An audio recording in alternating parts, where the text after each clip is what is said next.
The Second World War featured many important land battles on a colossal scale. They involved hundreds of thousands of participants, ranged across hundreds of miles, and inflicted the most terrible destruction. But none of them were as long-running, as vast, or as crucial to Allied victory as that fought at sea in the Atlantic, where for 4 years Allied navies and civilian sailors fought a life-or-death struggle against Germany's U-boats. This is the story of how it was fought and how it was won.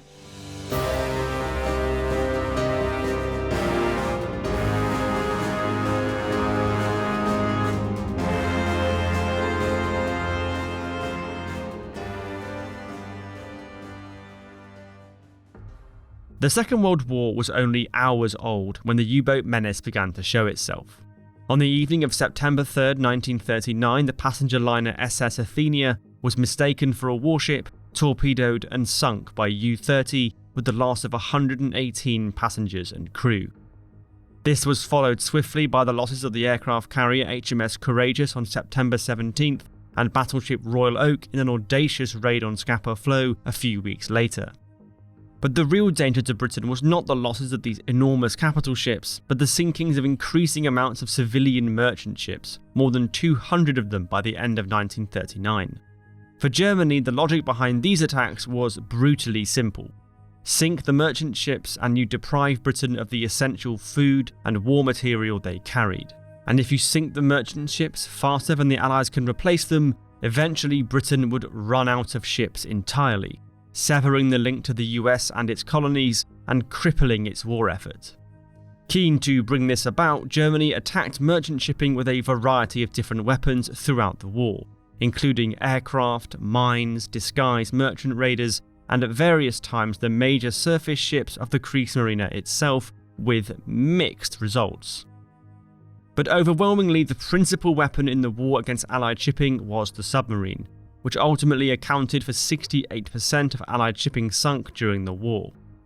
In the early months of the war, the U-boat force under the leadership of Karl Dönitz found itself tasked to support the invasion of Norway, but after that campaign concluded, Dönitz's boats were released into the Atlantic. Their crews were delighted to find large amounts of Allied shipping sailing independently, as Britain struggled to fund enough convoy escorts to protect them all. As a result, it did not take long for losses to begin to mount. 140 ships, more than 500,000 tons of shipping was sunk in the Atlantic in June, as the U-boat offensive added to damage done by British coastal traffic by mines and aircraft. As summer turned to autumn, the U-boats grew bolder, for the first time beginning to coordinate their assaults, forming up as wolf packs to attack Allied convoys in nighttime surface attacks. One of the first major targets was the slow westbound convoy SC-7, which was mauled by a pack of U-boats led by Otto Kretschmer's U-99 over 3 days in October 1940, losing 20 of its 35 merchant ships. Shortly afterwards, the fast convoy HX-79 was similarly attacked, losing 12 out of 50 ships. These were terrible disasters for the Allies, exposing poorly coordinated escort ships, of which there weren't enough, an over-reliance on ASDIC sonar that could not detect a surface submarine, and merchant ships that were just too slow. By the end of the year, 3.6 million tons of Allied shipping had been sunk in the North Atlantic and the waters around Britain. This outstripped British merchant ship production by almost 3 million tons for the year, even before adding losses suffered elsewhere. It had been a brutal few months, and there was no let-up in the new year, with a new monthly record of 517,000 tons of shipping lost in March 1941. Firmly on the back foot then, the British scrambled to respond.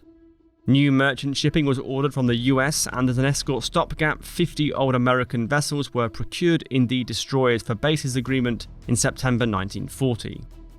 In British shipyards, dozens of Flower-class corvettes were under construction and would join the few that were already in service, but these would take time to build. And in the meantime, prodigious numbers of merchant ships continued to be sunk, with monthly losses still above 400,000 tons a month by June. The situation was dire. But for the second half of 1941, the Allies had 2 breakthroughs which eased the pressure. The first was the cracking of the German Naval Enigma Code for the first time in early 1941 by a team led by Alan Turing at Bletchley Park. This allowed the Allies to anticipate U-boat positions and route convoys around them for large parts of the rest of the war. The second major breakthrough for the Allies was the growing influence of the United States on the Atlantic, even as they remained formally at peace with the Axis.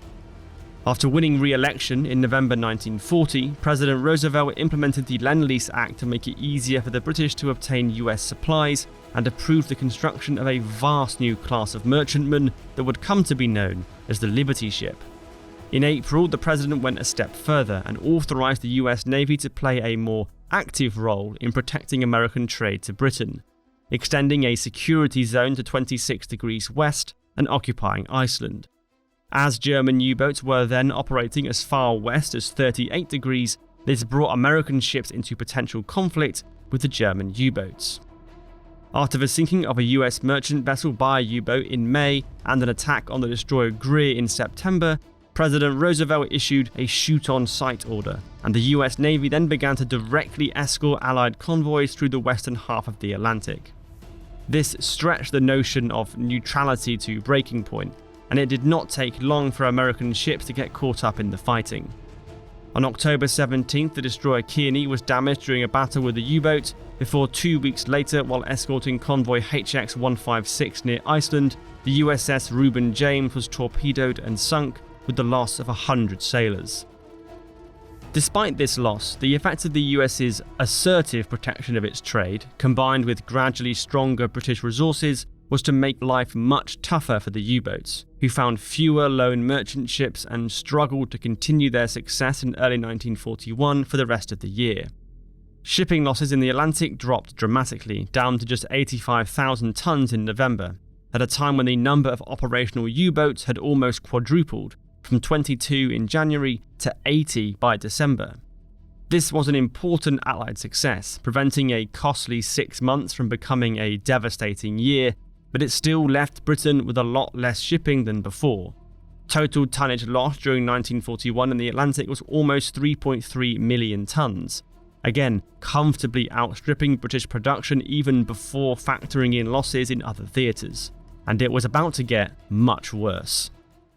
This video is sponsored by World of Warships Legends, a free-to-play multiplayer game for consoles that lets you sail and fight some of history's most powerful warships right from the comfort of your own home. World of Warships Legends features intense battles that require more than just good reflexes to succeed at, with tactics and forward planning key to success in game modes ranging from 9v9 to a chaotic melee with 4 teams of 3. More than 400 ships from 11 different nations are available to play, with more vessels added every 5 weeks. You can take command of small and nimble destroyers, well-rounded cruisers, gargantuan battleships, and versatile aircraft carriers. World of Warships Legends is also partnered with the Battleship Texas Foundation, helping to support the preservation and restoration of the legendary USS Texas. Until September 8th, 2024, you can purchase a special charity DLC pack, which allows you to sail the Texas in-game and take part in an exclusive mission, with the proceeds of your purchase going directly towards the restoration efforts for the real-life ship.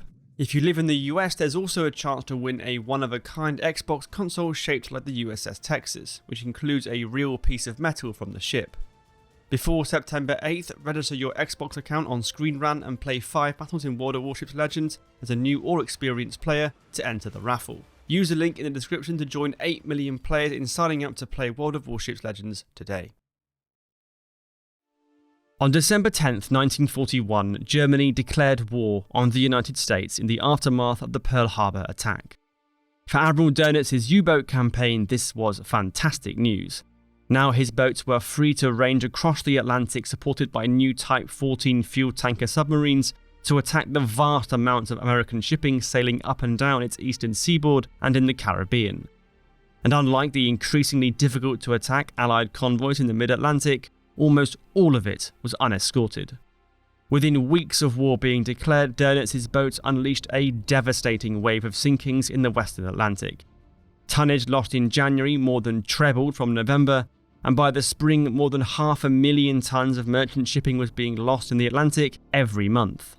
The US Navy, under its new Commander-in-Chief Ernest King, struggled to get to grips with the problem, being slow to introduce convoys along their eastern coast and slow to provide adequate escort vessels and air cover, and so the sinking has continued, peaking at more than 650,000 tons of shipping losses in June, 7 times more than November 1941. At this point, President Roosevelt intervened and ordered the Navy to get its merchant shipping into Convoy. They did this, and losses dropped sharply. But after 6 months of carnage, serious damage to the Allied war effort had been done nonetheless. For example, of crucial concern to the US was the transport of bauxite ore from British and Dutch Guiana, which was used to make the aluminium needed for aircraft production. According to the historian Phillips Payson O'Brien, General George Marshall, the US Army Chief of Staff, reported in mid-1942 that 22% of the US's bauxite transporting fleet was sunk between January and June. At around the same time, 1942 estimates for US aircraft production were revised downwards from 60,000 to 48,000 aircraft, a drop of 20%. O'Brien suggests that the German Navy could therefore be said to have destroyed 12,000 US aircraft by preventing them from being built in the first place. When you extrapolate this principle across all 6.1 million tons of shipping that was sunk in the Atlantic by the end of 1942, you end up with a huge amount of Allied guns, tanks and aircraft that never make it to the front line in American, British or Soviet hands. And the impact of the U-boats was not felt just in the direct losses of material through sunken ships, but also in the colossal response they provoked in the American war economy. Alarmed by the dangers of losing control of the Atlantic, President Roosevelt intervened to prioritize aircraft and naval escort forces, ordering in December 1942 that 462 escort vessels were to be built by the end of 1943. On top of this was the massive ongoing expansion in merchant ship construction, with nearly 1,000 ships scheduled to be added in 1943 alone as the Liberty ship program came to fruition. The resources for these enormous projects had to come from somewhere, and they came from other parts of the US's military buildup.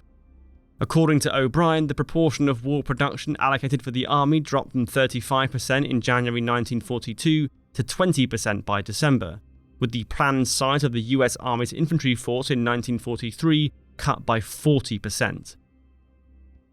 The German offensive in 1942 in the Atlantic had struck a powerful blow against the Allies, probably the most serious in the West since the fall of France in 1940.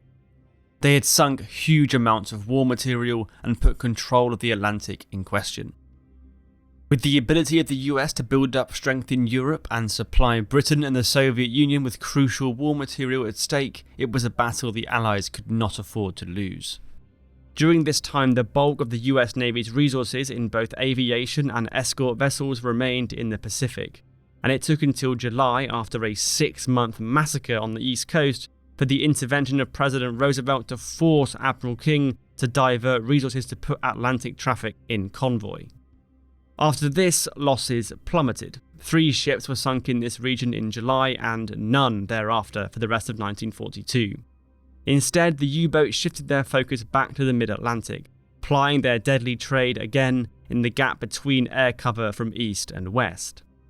But as they did so, the Germans found that the sands were shifting under their feet as American naval production began to accelerate. Sliding out of shipyards with increasing frequency was a superweapon that would power the Allies to victory. I'm talking, of course, about the Liberty ship. The Liberty ship started as a British design, brought over to the US in the early months of the war and then put into production after Roosevelt's re-election in November 1940 and his transformation of the US into the arsenal of democracy. In its final design, every focus was given to making the ship as cheap and as quick to construct as possible, to maximise the number built in the shortest possible time. Large sections would be prefabricated and then welded together instead of riveted. The deck would be steel instead of wood, the anchor chains would be shortened, and only the minimum of heating and lighting would be installed. The ships would not be given radio direction finders, fire detectors, emergency generators, gyro compasses, or radios in their lifeboats. They would be incredibly basic, but able nonetheless to steam at 11 knots carrying a cargo of 7,000 tons, and there would be lots of them. Initially, Roosevelt ordered a 260 ship program, but as America's own entry into the war loomed closer, that target was revised upwards. Eventually, 18 different shipyards would take part in Liberty ship construction. The first completed example, the SS Patrick Henry, was launched on September 27, 1941 on what was dubbed Liberty Ship Day, and production only sped up from there. At the Fairfield shipyard in Baltimore, the first Liberty ship took 245 days to complete, the 20th just 120 days, and by the time they completed their 50th ship, production time was down to just 58 days, with a dozen ships a month being launched. On the West Coast, things were moving even quicker under the supervision of Henry Kaiser, an industrialist who was determined to produce the ships faster and faster. The average production time at Kaiser's Portland, Oregon yard was down to 47 days by its 36th vessel, and in October 1942 the yard turned out the SS Joseph E. Teal after just 10 days of construction. Not to be outdone, the next month Kaiser's yard in Richmond, California went one better, organising a huge effort to launch the Robert E. Peary in just 4 days, 15 hours and 29 seconds after laying her keel. All of this production speed came at a cost though.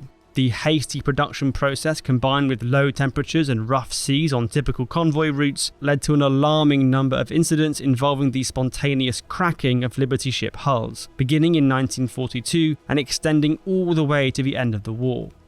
By late 1944, 558 US merchant ships had suffered some form of structural failure, of which 407 were Liberty ships.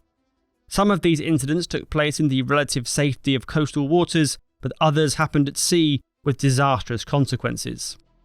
On November 7, 1942, the JLM Curry's hull cracked in two while part of Convoy RA-53, and it had to be abandoned. Another catastrophic failure a year later caused fatalities when the John P. Gaines broke in half while travelling from the Aleutian Islands to Seattle, and 11 of her crew were lost. It was a problem all the way into 1944, taking dozens of Liberty ships out of commission at a time. But considering the scale of production by this stage, it hardly mattered. To put this next bit into context, between the years of 1922 and 1937, shipyards in the United States completed 2 new dry cargo ships, in total, not per year. Well before the Second World War began, the US government had begun to increase this number, beginning a program of 50 new ships a year in 1937 to provide 4.5 million tons of new merchant shipping by 1947. But as war in Europe loomed, these plans were soon revised upwards to 100 ships in 1939 and then 200 ships a year in August 1940. But even at this stage, still 92% of US-flagged merchant ships were more than 20 years old, having been constructed during the First World War. And then the Liberty ship came along. As the 20 new shipyards were steadily completed and the 160 slipways they contained brought into service, shipbuilding spiked. In July 1942, shipyards across the United States launched 12 new merchant ships. Just 2 months later, this number had risen to 93, including 67 Liberties. According to L.A. Sawyer and W.H. Mitchell, this was more than 1 million tons of shipping, which is nearly equivalent to Britain's entire annual output of merchant shipping in the whole of 1941. For the year as a whole, American shipyards added 8 million tons of merchant shipping to the pool, more than 7 times the figure from 1941, and enough to single-handedly cancel out every loss inflicted by German and Japanese interdiction during 1942. And they weren't done there. In 1943, the Liberty ship program reached its frankly absurd peak. The equivalent of 3 ships a day were launched for a total of 19.2 million tons of new merchant shipping, the majority of which were Liberties.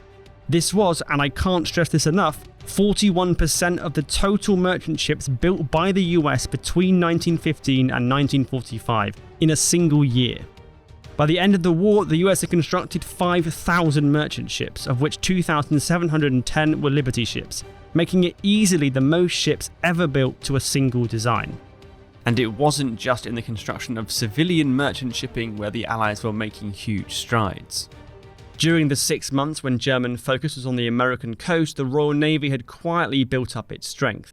Dozens of new Flower-class corvettes had entered service on top of the 118 commissioned in 1941, and many escorts had been refitted with more advanced radar and weaponry like the Hedgehog anti-submarine mortar.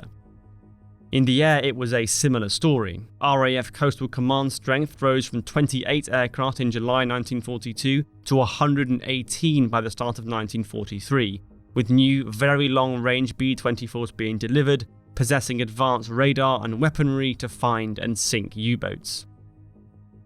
As well as possessing more and better weaponry, the coordination between air and sea assets had improved dramatically by late 1942, and so did the speed of Allied convoys.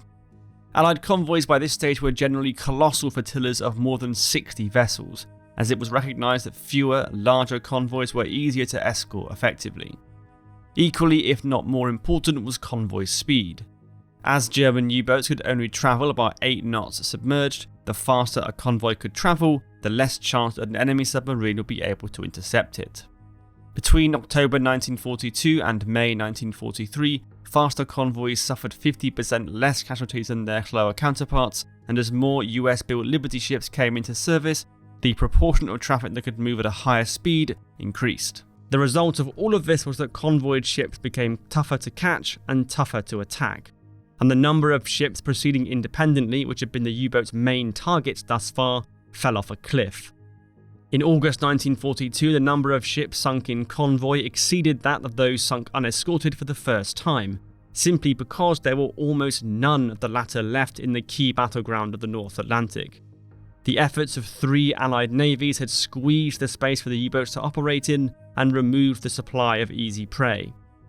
If the U-boats wanted to do serious damage to Allied trade in 1943, they would have to do so by attacking convoys head-on.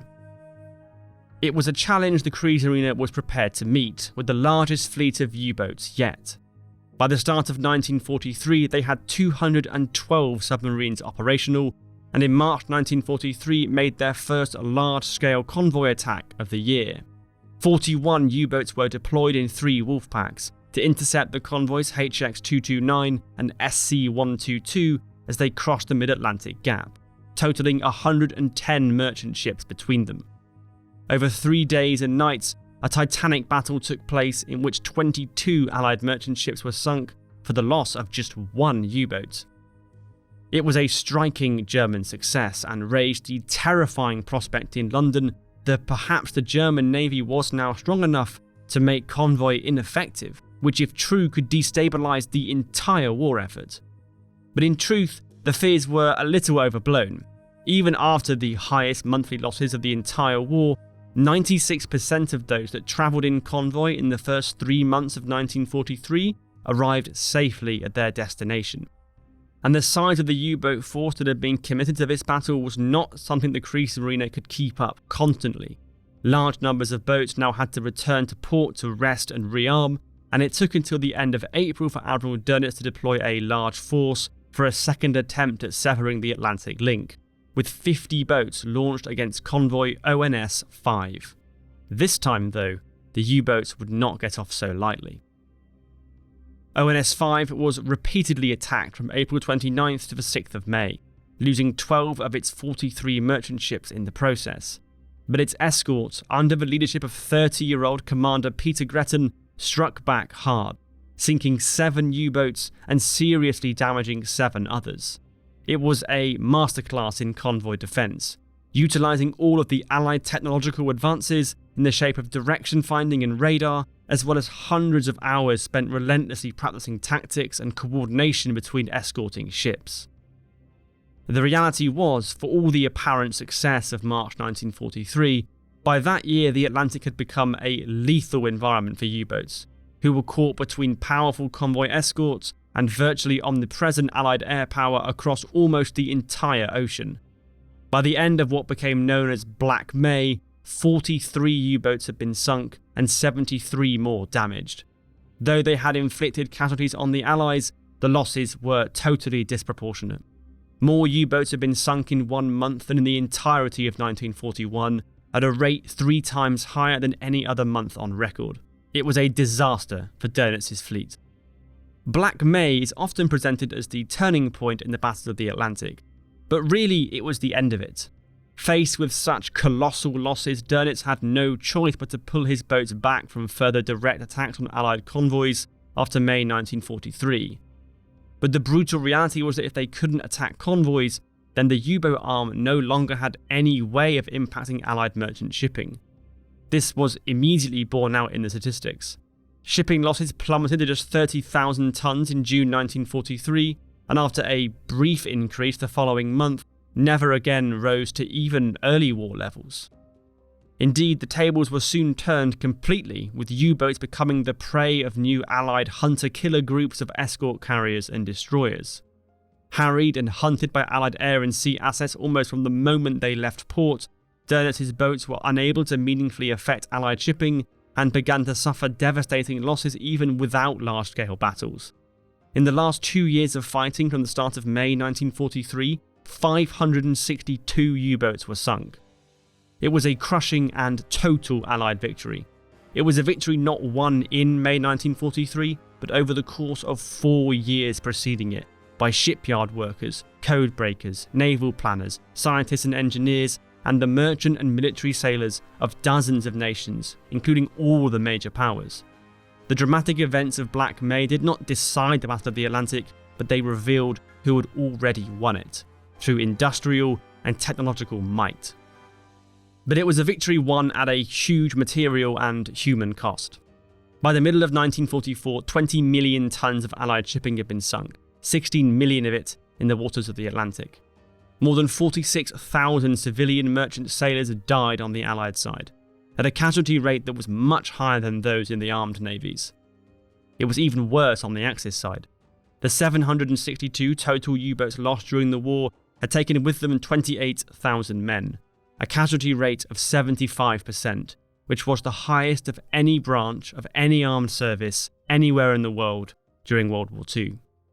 Victory in the Atlantic in 1943 did not involve the destruction of a German army group as Stalingrad did, or liberate vast swathes of territory as was happening then in North Africa and Italy, but it laid the logistical foundation for the enormous Allied advances yet to come. Control of the Atlantic allowed the unhindered transport of American troops and material for the largest amphibious invasion in history in June 1944, and it enabled the shipments of huge amounts of Lend-Lease support to the Soviet Union. This included hundreds of thousands of trucks, as well as the high-octane aviation fuel and aluminium critical for aircraft production, of which the Soviets had very little. This support played a key role in the transformation of the Red Army into an offensive, mobile force capable of sweeping through Eastern Europe in 1944 and 1945. Allied victory in World War II, when it eventually came, was built on a foundation laid in the Atlantic over 4 years of fighting.